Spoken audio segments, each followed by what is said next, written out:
So where do you want to start? Where would you like me to Hello, start? my love. Hello, my love. Hello, my love. Where do Hi. we start? So we've got our coffee and we decided that we're going to raise awareness today. Yes, we are. Our way back from the age of 13 years old.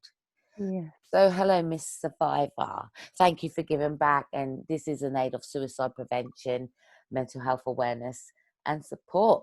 So we're doing this on behalf of the Mum Project, which is Mind Over Matter. And we decided that it is time that as we're mature ladies now that we raise our voice to the capacity to protect the children and for other survivors to come forward and speak out against this, because if we don't tell people how to recognize the signs of abuse, then the cycle of abuse continues, and it comes in many shapes and stories. So tell us a little bit about your background then. So let's start from how your childhood, how was that for you? Oh, my childhood was really good. I was raised by a single mom because my dad died when I was about 4, I would say. And my mom did a good job to provide for us, to protect us in a way. I would say maybe, you know how it is when you're a single mom, you overcompensate. So to a certain extent, maybe I was overprotected, but we were happy. Very confident. I was very confident because I was allowed to express myself. I was allowed to be whatever I wanted to be, and I was facilitated to explore myself. So raised as a single mother, you're a single mother, was there any role models around you? Male role models, you mean? Yes. Yeah, there were several. Good or bad? I'm African. Good, actually. Great. And we believe in extended families. So I had uncles. That's my mom's brothers. And a whole like good community kind of network. So yeah, I did have role models, and my grandfather was almost like a dad to me. Mm-hmm. He's So where did it go wrong?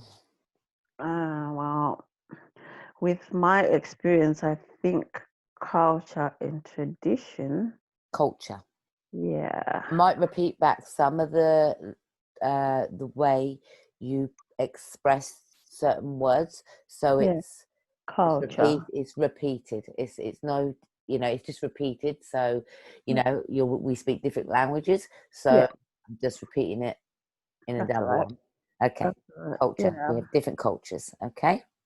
So I would say culture played a big role because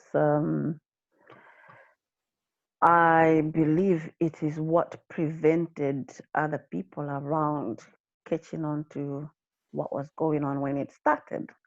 And I'm talking about the grooming when it started. People missed it because this person took advantage of a culture that says a brother-in-law can fool around with a sister-in-law, and they call it playing. Can you spell that? Brother-in-law. Right. So you're saying the brother-in-law can repeat that, please? Can fool around, and by fool around I mean they can act like you're their wife, and They can have a relationship.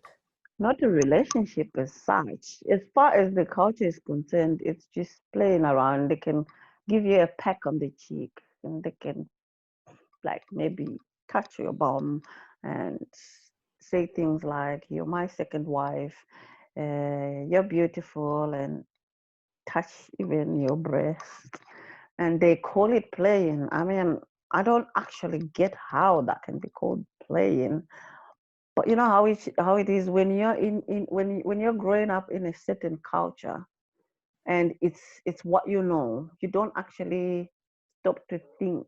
about whether it's right or wrong. You just Right. accept it is, a way of life.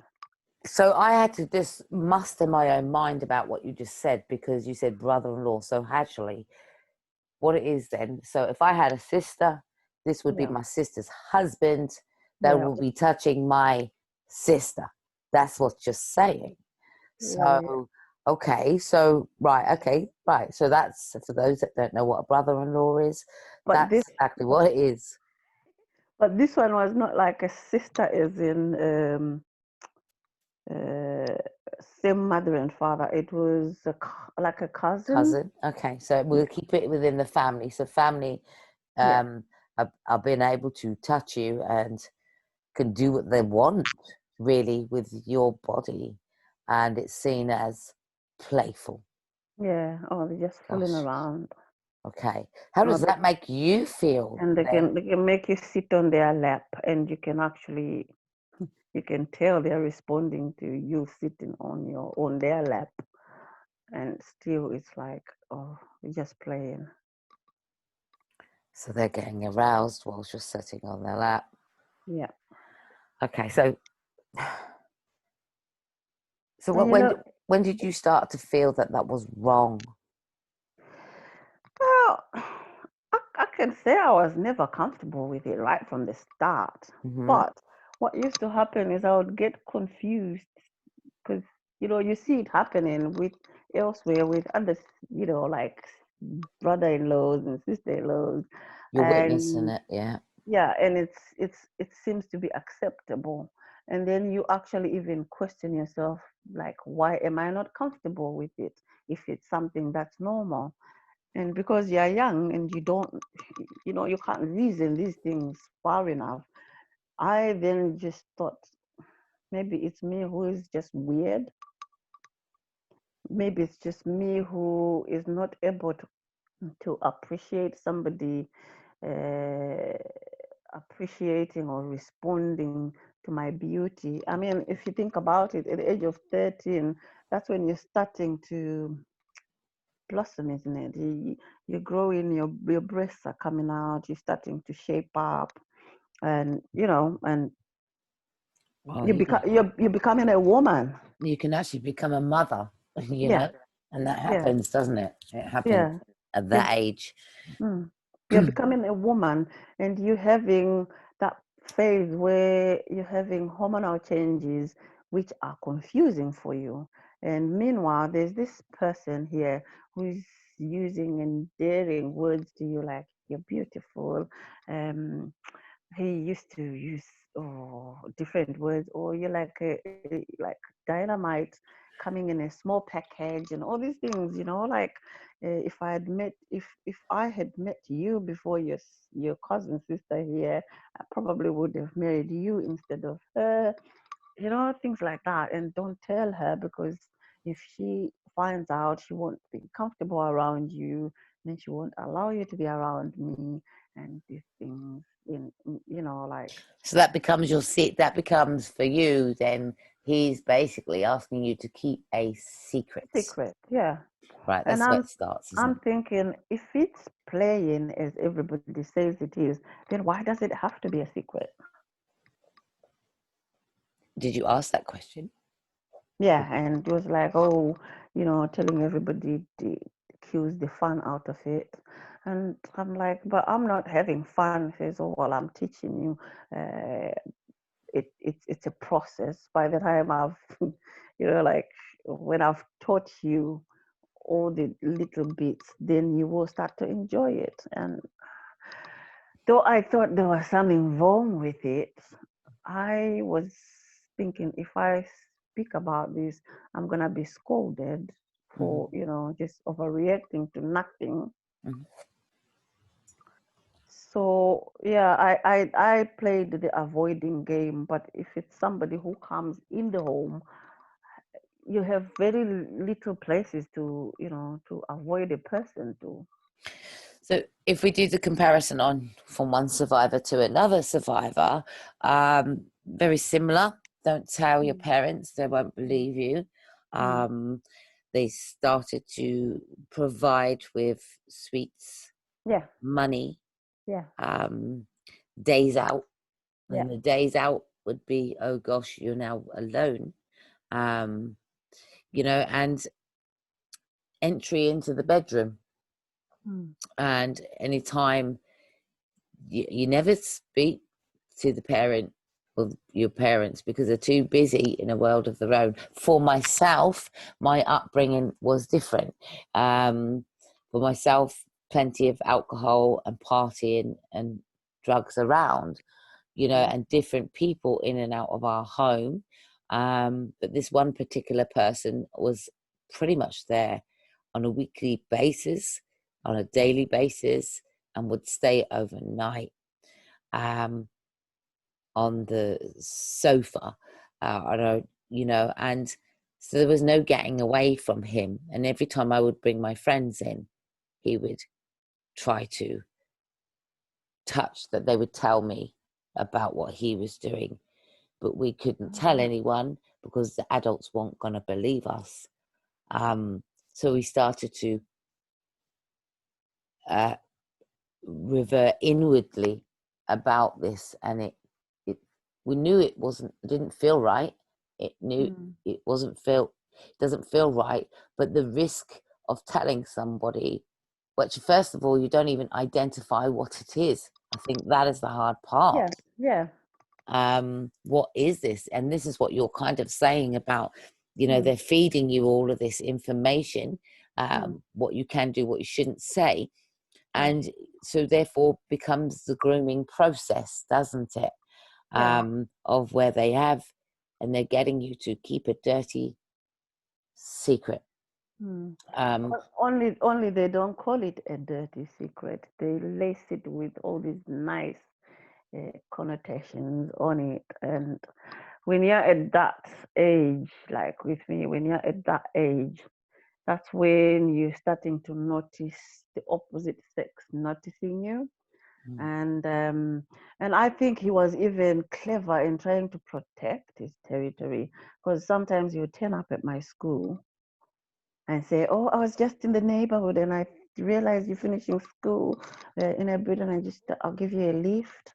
And this is you're not well up, and so being picked up at school by this Porsche car is like everyone is like, "Wow, who is that? Who is that?" And you feel like you become somebody important, and he'd make sure that like he makes a show of it, pick you up in front of people, and like my favorite person and all these things. And when I look back now, I think he was actually checking out to see if I had started having boyfriends or not at that age. But to be fair, at 13, I was very innocent. I had no, I had not even thought about having a boyfriend. I actually used to shy away from it. So yeah, um, so his visibility around me was just kind of increasing. mm-hmm. You're starting to not be able to maneuver. He's got his eye on you, hasn't he? Yeah, yeah. Yeah, yeah. So not telling, you haven't told anyone yet then. So what uh, I the only thing I got to do was talk to my friends, but obviously I identify it as what it was. I didn't Mm. identify it as grooming. I didn't identify it as abuse. I didn't Mm. identify it as anything because I thought it was part of the norm. Yeah, And the thing is, before he came along, part of the norm was my surroundings and how my family interact with other people, other yeah, men, and who's around, and what those other men are doing and saying to other people around. But that village mentality of turning a blind eye to what really is in front of them. They're not even seeing it. They're so blinded by the things that are going on with their own children. They're not even seeing it. Start identifying, isn't it? So this is what we're doing here, yeah, raising awareness. Let's yeah, identify yeah. the patterns. So within this conversation that we're having, I think at the Mm. end of the day, you're putting key elements, and I'm actually certainly writing the key elements down of you, the certain words that you're putting out, for the comparison. So I want to go, what you really want to do is get to the heart of it. Just pray and be out yourself and just speak about,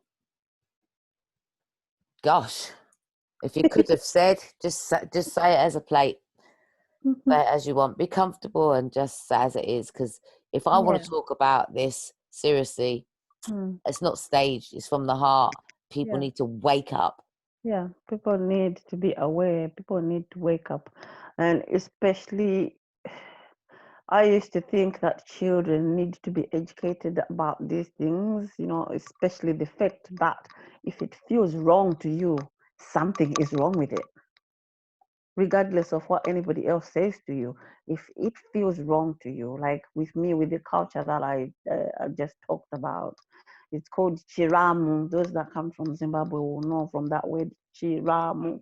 Um, if it feels wrong to you, then something is wrong with it. And I used to think children need to be taught that. But now, in retrospect, I think everybody needs to be taught about that. And when I say everybody, I mean parents, they need to be aware. If your child is not comfortable with this that you call a culture, if they're not comfortable, there's something wrong with it. And as a parent, your priority is to make sure your child is safe, comfortable, and free to be themselves. Yes, So, but if it's learnt already, it's mm, then kept in the family for it yeah, to continue and continue. So whether you're uncomfortable or not, we don't know if it's something that, uh, you said you was a single, your mum raised. Did this happen to her too? So does it become the yeah, norm? Because yeah. if I research into my own, Mm, did this happen to my mother mm, or my father? There was mm, certainly abuse around in their pasts. So yeah, even within their own relationships. yeah. So yeah, I think at the end of the day, coming back to yourself, That's that's do that's you know your mother's history? um. Did she have Well, to be? to be honest with you, because this is the culture that goes around. You can think you know, but you don't actually know. If you take it from the perspective that I kept this a secret for 30 years, Mhm, and the only reason I was able to talk about it was because I removed myself from the atmosphere. And removing myself from the atmosphere was not removing myself from the household, just the household. I tried that, move from the household and go and live by yourself. I was living by myself very young. I think I was 17 when I moved out of my own. I looked for a job, knowing that that would give me an excuse to move out of the house. Yeah. mhm, But because it's a culture that's in a country, even if you move from one town to another, it's still a culture. So you're mhm, still surrounded by it. The only way for me was to completely move out of the country. mhm, And then that's when I was able to actually start to formulate the idea in my head that I can actually talk about this and and start feeding into the deep feeling that I had that it needs to stop. If it's damaged me to this extent, it's going to damage somebody else and it will carry on and on and on. Somebody needs to start that break of, that start to break that cycle. And if I'm going to be that uh, person, then yeah, so be it. Because I mean, if you think 30 years, it's like a lifestyle, a lifetime for some people, a lifetime of living life like as somebody else, it's, knowing that the real you is hidden somewhere. yeah, you didn't have a chance to grow without being tarnished, Yeah. and then you've got traumatic experiences, embedded in your head to fight those demons of, oh my God, this uncomfortable fact that I needed and I should have told someone, but hang on a minute, they're saying it's normal. So therefore they're not going to ever address what I have to say, because they're saying this is normal behavior. Oh, yeah. And that's the confusing part. So, you know, uh, you say it's culture. So what are you saying, that in where you're from, Yeah. that where you come from, that it's going on in every household? Not every household is such. I wouldn't act, to be fair, I wouldn't know if it happens in every household, but it happens. That you say it's culture. It is, yeah, it is. Well, what is Um, different to your culture towards my culture? Because, you know, without talking about any, we're talking about voices here. So if we mhm, want to compare culture, mhm, you said where this is occurring, or in some parts, we're not going to say the whole country, yeah, individual people are going through this. And yeah, I say to you, in the UK, mhm, and I'm from culture background also. yeah, Um, and so therefore in the UK it is happening here too, and yeah, worldwide. I yeah, don't believe, in some places in the world, people are actually married at 13 years old, yeah, you know, and that is another level of culture. yeah. And um, this is what would happen. Like with me, if I had from that act, if I had become pregnant, yeah, then the next thing would be to protect. It's always about protecting the name of the family. yeah, It would probably have been that, and they call it doing the honorable thing. You have defiled this girl, and the honorable thing to do is to marry her, because if you get pregnant, then there's evidence, isn't it? A child is going to be evident, the of rape. evidence that, yeah, this is. What's the legal limit over there? What's the age limit? Is there an age limit over there where you are uh, considered, where it's considered abuse if you do something to a child? Is there an age limit? I'm not sure if it's changed by now, but I think it's 16.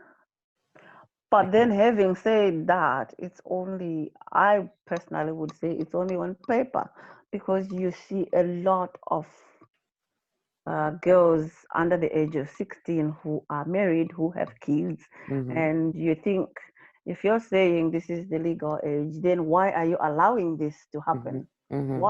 Why would a father, because in my country, when you're marrying somebody, you pay what they call a dowry, a lobola. Why would you accept that dowry for your daughter who is underage? So before we get to that question, because again, it's all learned behavior, and again, it's almost like a little ritual, isn't it?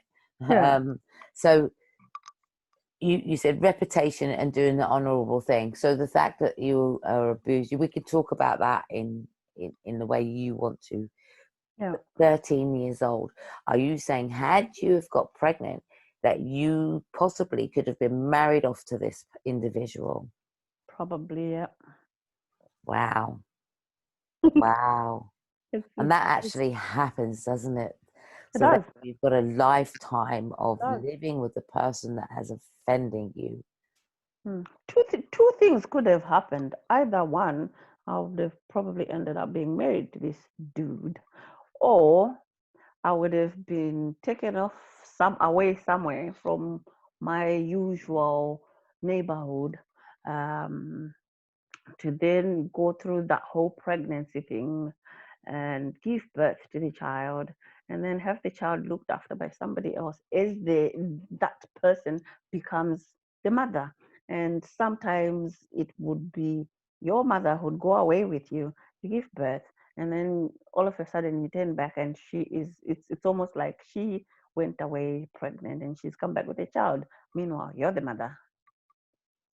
So they take over your own Yeah, child as well, and then the cycle begins again, really, because you're keeping yeah. the child within the The same same family, atmosphere. the Yeah. same atmosphere, the If same you, family. And here we go. Wait till the child is of age again, yeah, certain of age, where actually, really, it should be more somewhere along the line. That child is going to be more yeah, susceptible for more aggression, yeah. maybe even the same person, The same thing. Yeah. but and then It's well, for exactly how many wives can they marry if they keep impregnating these children?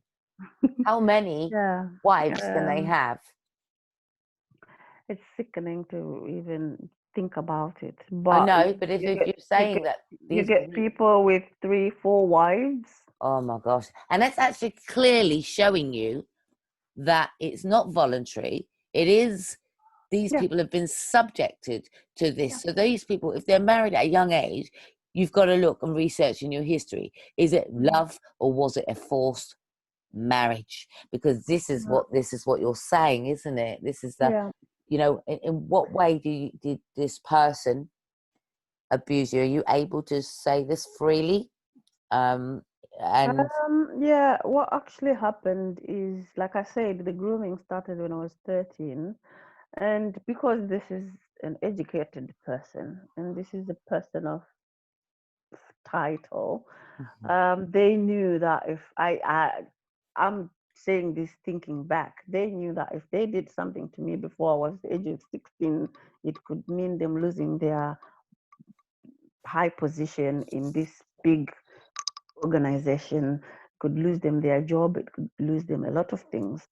So it then became a matter of like playing games, cat and mouse sort of games from the age of 13 to the age of 16.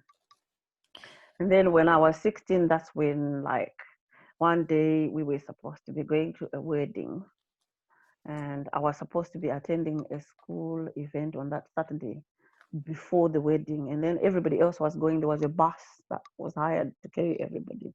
So I was like, "Oh my God, I'm gonna miss this wedding. I wanted to go, but I can't miss this thing at school."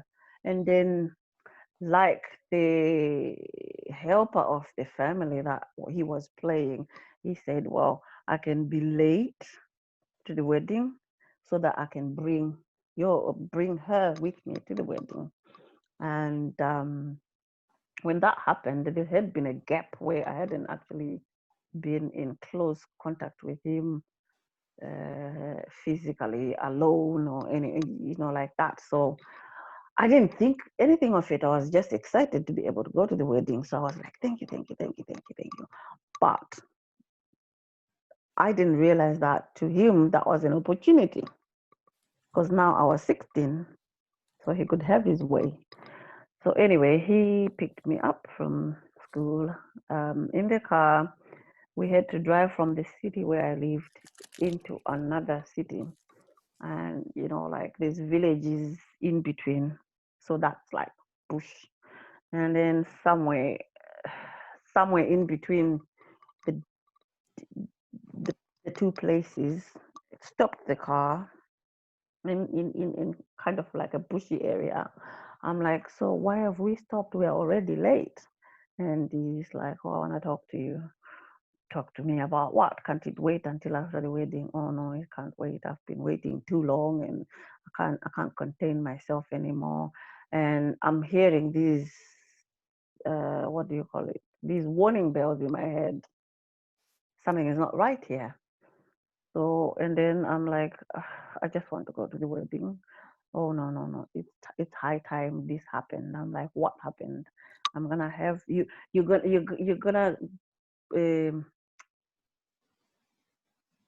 you're gonna do your end of the bargain. I'm like, I didn't realize I was in any bargain with you. And it's like, well, why do you think I was nice to you? Why do you think I was giving you these little things, chocolates, picking you up from school, and like when there's a school trip that's happening, and mom says I can't afford it, he would give me the money, and mm, he would act like he's helping the family. He then says, "You owe me." I'm like, did you ever tell me that all this that you were doing was leading to this? Oh, you should have known. When you think about it, do you think anybody would do this for anybody just like that? And then just so I'm like, even when we were going, when he was saying that, I knew something was wrong, but I didn't think it was leading to a sexual act for some reason. And then I was like, okay, so I owe you. How do I pay you? How much do I owe you? I don't work. And then he had this funny laughter he had, and I was like, God, something is not right here. I need to run away. I tried to open the car door, but it had this central locking system. So it's locked. I can't come out. And then he just started saying, "Oh, you're gonna pleasure me. It's high time. I'm gonna introduce you to adult food and all these things." And and the next thing he's pushing the, what do you call it, the car seat backwards, so it's like you're lying flat. And then I was like, I will scream if you touch me. And then he says, look where we are. No one is going to hear you. No one is going to care anyway. No one would dare come to my car anyway. So my mind is telling me, you are on your own. Either you fight or you're doomed. So anyway, I'm fighting. He's on top of me. I'm fighting. I'm fighting. He's covering my mouth. And the one end is on my throat. Then when I couldn't breathe, that's when I don't actually know where the strength came from. I just felt this sharp pain, and that's when I put one of my legs up, my knee, boom, in his groin, and I think the pain knocked him senseless, kind of. And he screamed, and in that movement, my foot pressed on the controls. That the central locking system, whatever, pressed on it, and the door. Then when I grabbed the door opened, and I ran. I just dropped out of the car and I ran. I ran, because I ran. Oh Jesus, I ran.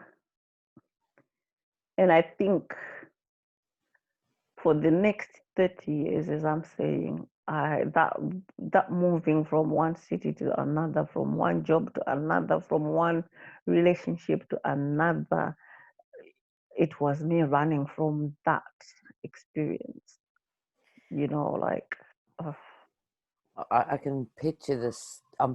When you're talking, it's giving me, it's painting a very clear picture in my head. When you ran out of the car and you ran and you ran and you ran, did you go and tell anybody at all? there was a little shop. I think I ran for almost 45 minutes or something like that.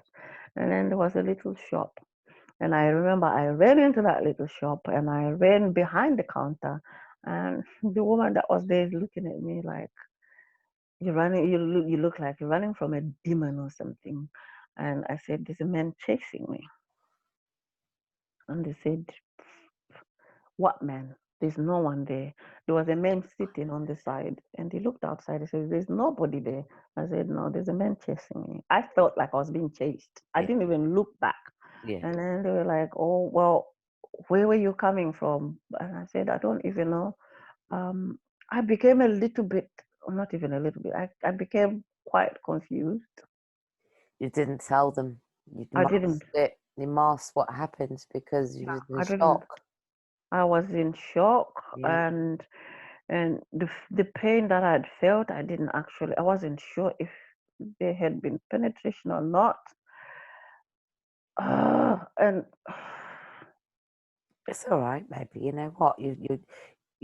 Let's move off of that part, yeah, because I can feel, even for me, I'm listening, and that means I have to picture something else, and I'm going to have to push past that. I'm good with listening to it, but yeah.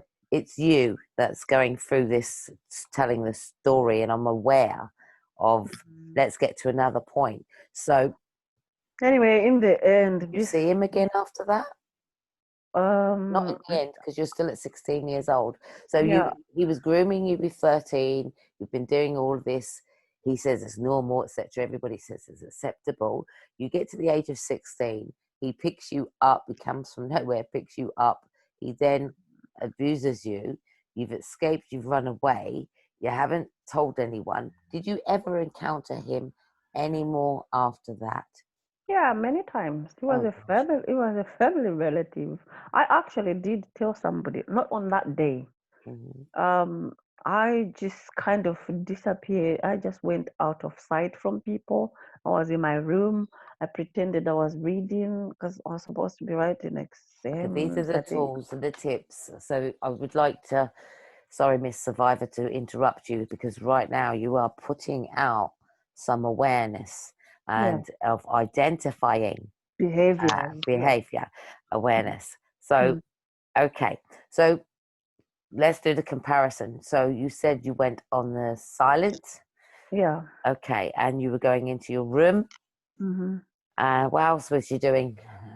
I was moving around with a book. I have this picture that I put on Facebook. I was holding this massive history book. I started moving around with a book all the time. Whenever I thought somebody was coming to talk to me, I would open the pages and pretend I'm immensely concentrating on this reading and I'm preparing for exams. So don't talk to me. This is your way of protecting yourself. Yeah, don't talk to me about something that I don't want to talk about. Even though I didn't know what anybody would have been wanting to talk about, they didn't know what had happened to me. But as far as I was concerned, I felt like you only had to look at me and you would know that something had happened and you would know that this dirty thing had happened. So I didn't want to talk to anybody. But, So I had my book all the time. okay. And then I'll be in my room telling my mom I'm studying. I don't want to fail. I know you struggle to make money for my fees and all these things. So I just want to pass once and for all. I don't want to fail because I don't want you to have to pay again. So I'm covering my mom with one story and I'm covering the rest of the people with a book in my hand.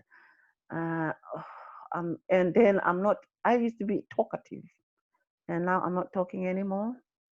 I'm just like Looking into hiding. the side, hiding, yeah. Mm. Um, okay. Now, without promoting, I'm very aware that viewers listen. So, Mm. without promoting a method of harm, Mhm. was there any visible damage you were starting to do to yourself? So, most people, some people can start to self harm with food, for instance, either Mm. lack of eating or Yeah. overeating. Did any of that come into play with you? Well, I wasn't. I stopped eating really. Like I said, I was avoiding being visible. Hmm. And in my head, going to the kitchen to get food meant coming out and having conversations. So most of the times I started to say, I'm not hungry, I'm not hungry. If you look at the picture that I said I shared on Facebook, Where I was we won't relate. We chilling. won't. I'm interrupting really very quickly. Mhm. Sorry to interrupt, but we're not going to relate because you said survivors of abuse, survivor to survivor. We're not Mhm. going to relate or diverse or divulge where to find something because Mhm. it will then identify you. Okay, Mhm. so Yeah, we are not identifying, so we can talk freely yeah. of this experience without harm coming Mhm. back or Yeah, persecution coming yeah. back to you for Mhm. telling your story. So we're doing it without dull version back to where they can find you. Does that make sense? I'm trying to protect you. Yeah, yeah, All right. yeah. Okay. So you were doing the avoidance. So thank you for that. So right now I'm writing down so much. Um, we're up to 7 points of the things that you've done already in the avoidance. Did you Mm. ever harm your body? No, Okay, great. That's great news. no, Did you ever start to become promiscuous yourself? no. I was actually the opposite. That's good news too. I'm writing that. The only reason I'm writing those down because there's the opposite to me. Mhm. Okay, promiscuous and harm body. That's what I've asked. Mm. Um, okay. So relatively, you basically went into a silent mode. Was there any other odd behavior you started to develop that that you never did before? Yeah, I became very protective of other children, especially younger than me, even if I wasn't related to them. If I say I'm on the street there and I hear somebody being aggressive or shouting at a child or just acting even in the slightest way in a that I felt was not comfortable, I would jump. Even though I was speaking, but those times you would hear me speaking, like leave her alone or leave him alone or don't do that. I would actually forget I'm a child myself and play the protector. If that's really important, it's a very good that you know what, listening to that part is a very important part when you're shouting out, when kids shout out the words, Mm. leave them alone. I mean, sorry, Right. I'm actually going to put this out, and I actually am going to put out an author. Mm. I started to free my mind when I heard other stories, and one Mm. of the authors of true stories is Kathy Glass, who's Mhm. actually writ back to me, because I actually writ to her to say, I want to tell my story, but I also want to say thank you for your stories that you keep implementing out there, for it Yeah. made me feel that I wasn't alone.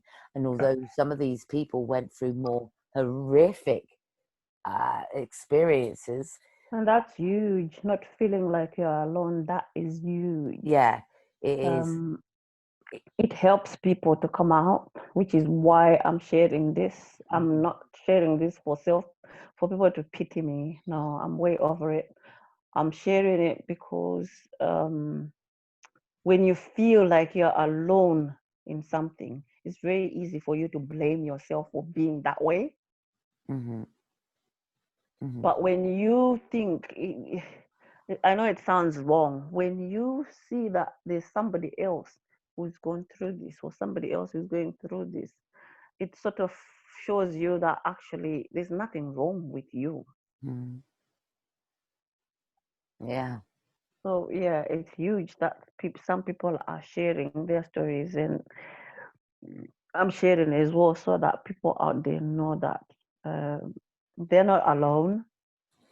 Hmm. Have you ever, at the age that you are at now, Mhm. ever told your mother exactly what you thought this was?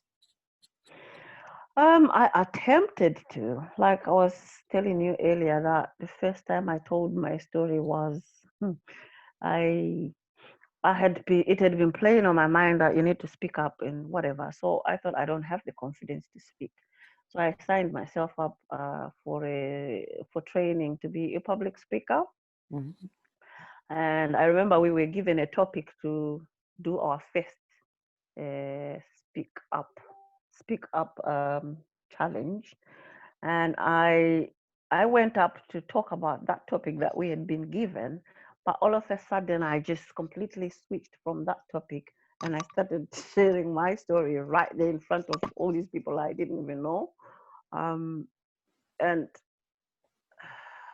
the amount of after I spoke, everyone was speechless, and I felt like I had removed this huge rock that I'd been carrying on my head.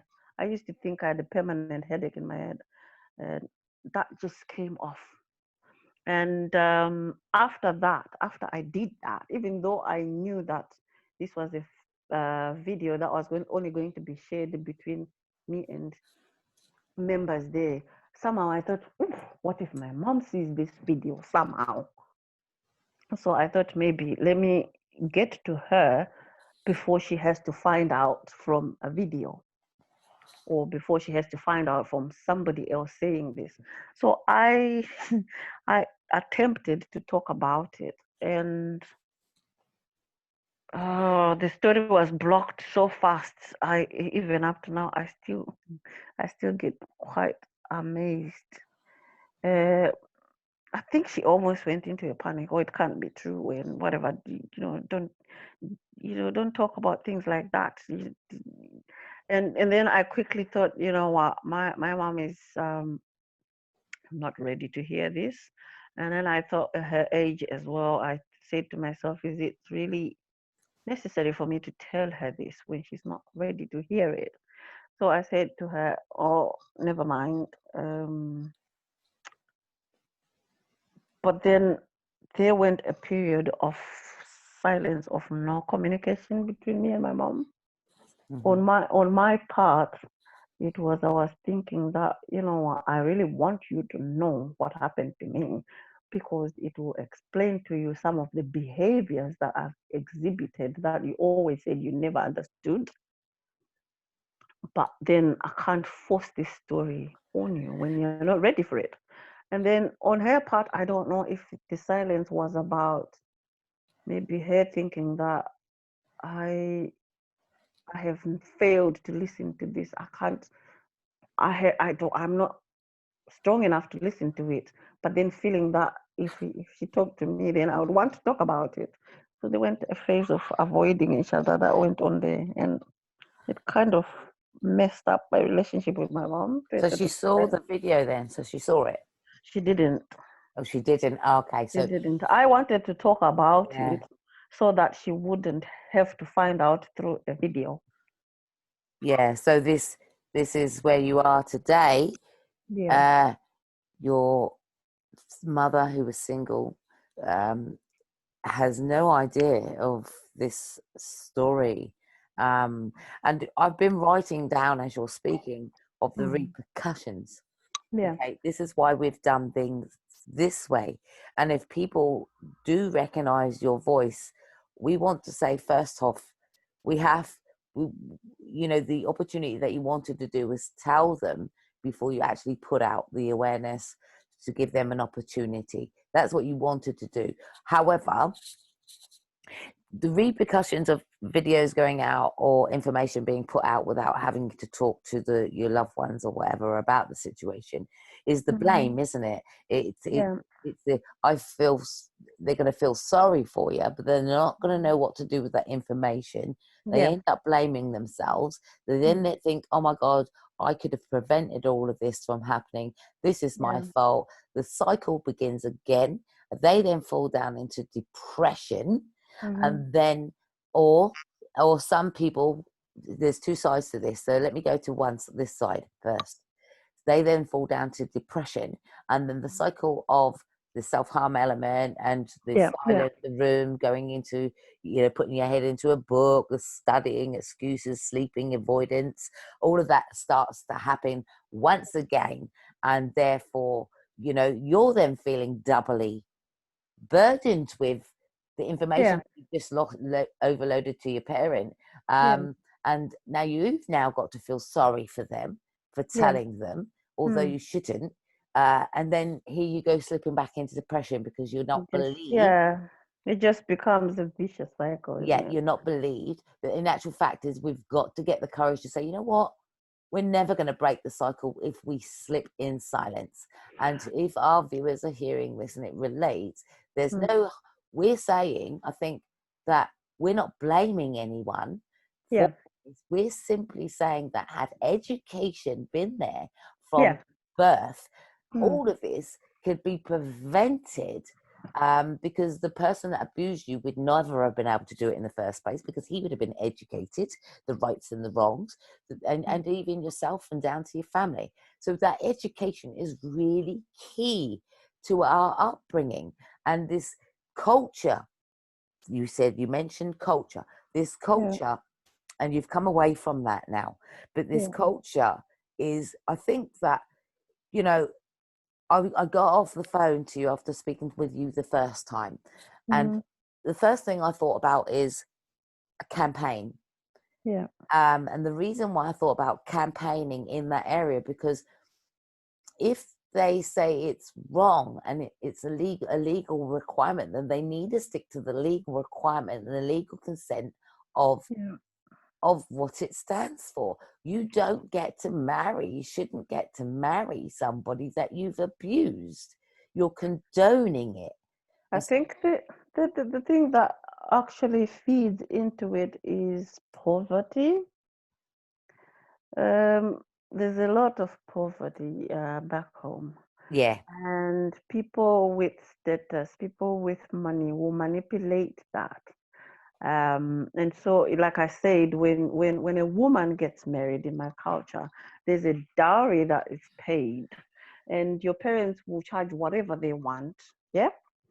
And if then this person is somebody of who has money, they can charge all sorts, and it then covers all these areas of that the family is struggling with. It's a Um, contract. Is yeah. that a written contract? No, no, no, no, no, no. It's not a written So contract. basically, they're selling children It's for financial gain if to you sustain the family. if That's you said it if you said it like that, they would never accept that's what's well. happening. Well, I hope they're good. Listen, because I hope they listen because I'm going to do the comparison right here, right now. Is that my abuser was giving my parents money to Yeah. sustain the family home, Mm, and in exchange for sustaining the family home, he would have free meals and free board. So therefore, my abuser became in my house, would became mm, my babysitter too, and so therefore I had no escape. And I often, at the age of 50 now, have mm. those flashbacks, and Yeah. I don't think you can ever get away from the They flashbacks. don't leave. They don't leave you. They don't They leave don't. you. You And when just I learn to manage them. You Yeah, but just you don't know what else is going to surface. When you mask something for yeah, so yeah. long, you don't know at what point what else is going to surface. So sometimes I have to I'll tell you something disassociate you. actually. I'll tell you Disassociate. something actually from what you just said there that you never know what's gonna surface. I'm 47. Yeah, I never got married, and a lot of people have said to me, "You're too choosy. You're too picky. Um, you think you're so special. You think you're up there, and everybody is down there. People don't know. You look at man in a certain way. You start seeing men as abusers, as advantage takers, as controllers. And I remember when I dared to tell a relative what had happened. I think it must have been a few weeks after. And she said to me, "You're nobody, you're just a village girl, and you want to accuse this important person of this. No one will believe you." And you have to remember our culture is if you have been molested, if you have been sexually abused, then nobody wants to touch you. Nobody wants anything to do with you because you're dirty. So if anybody actually then dares to say, "Yes, I'll marry you," you will owe them, you will have to worship them because they're doing you a favor. And I remember telling myself, I will never be owned by a man ever. And I remember telling myself, I would never put myself in that position where a man has control of my life. And so, whatever relationships I had, were never like, well, I always sabotaged them. You get into a relationship and you can actually see this person is serious, is genuine, and some of them actually picked. There must have been some abuse somewhere, and try to talk about it. And as soon as that subject of abuse comes up, or the subject of getting serious and getting married comes up, I'd run, because to me, instead of thinking, "Oh my God, this is cementing a good relationship," I would be thinking, "This is him buying ownership and control," and I would just, "No, no, no, hell no." And that would just end like that. And people would say, "I thought you and this one were this close to getting married." And like, nobody understood. No, I am going to leave it there. I am really, really so proud of you. Um, I have written down so many points, and it's going to have to move on to another topic. And I'm going to get you to Mm, reverse this and quiz mm, me. Um, that's what I'm going to do. But in the awareness, thank you, yeah, survivor of abuse, yeah, is the victims which is yourself and myself, in a comparison, have expressed that we had gone silent. We had kept ourselves more in our rooms, avoiding anybody else. We would put our head down in the outside world and plunge ourselves into education, pretending we're in a book to avoid eye-to-eye contact or a conversation with outsiders, anyone really. You didn't want to be bothered. You would say you're studying as an excuse, therefore you don't have to have the adult interaction with your parents. You were slipping in, and was you sleeping a lot more? Yeah, I was. You know, like when you're reading, not because you want to read, you fall asleep, isn't it? So Okay, I, sleeping. I'd be in my room and I'd read a few pages. I'll fall asleep. And when I hear movement, then I quickly open the book and act like I've been Thank you. reading. You're occupied. Yep, sleeping more. Well done. Thank you. And then you were eating less. Yeah. Number 7. We're on 7 at the moment. You were definitely doing the avoidance. Number 8. Now I identified with myself that I became promiscuous, but you didn't. Yeah. So number 9. You didn't harm your body, but in actual fact you was, because you were eating less, Yeah. I sleeping I more. unintentionally harmed myself. Yeah, you wouldn't recognize that at the stage Yeah. that you're in, but you Yeah. will recognize it as we look and reflect back. So you Yeah. were sleeping more, and you didn't harm your body as such, but you was with the sleeping and the avoidance, the mind manipulation that you were doing unwittingly with the members of public and anyone that come into your circle. I did start to harm my body. I started to become a physical self-harmer without projecting the method. In more ways than one, I became promiscuous as well. I became angry, Yeah. very angry, and I also would get into more fights at Can I school. just ask, when you say you got very angry, were you angry with yourself or were you angry with somebody in particular? I was angry with myself, and I would punch things, Yeah. objects, Oh, and then injure my own hands, etc. And then I got a bit of a satisfaction, actually, but we're going to move on from that. It's not a very healthy way, but yeah. I think that became the beginning of where I actually kind of liked seeing blood. um, and and then I would physically get into fights at school because I felt I was getting a double dose of abuse. So I had no place of safety, no home, no school, no place of safety, because I was getting bullied at school. So Self.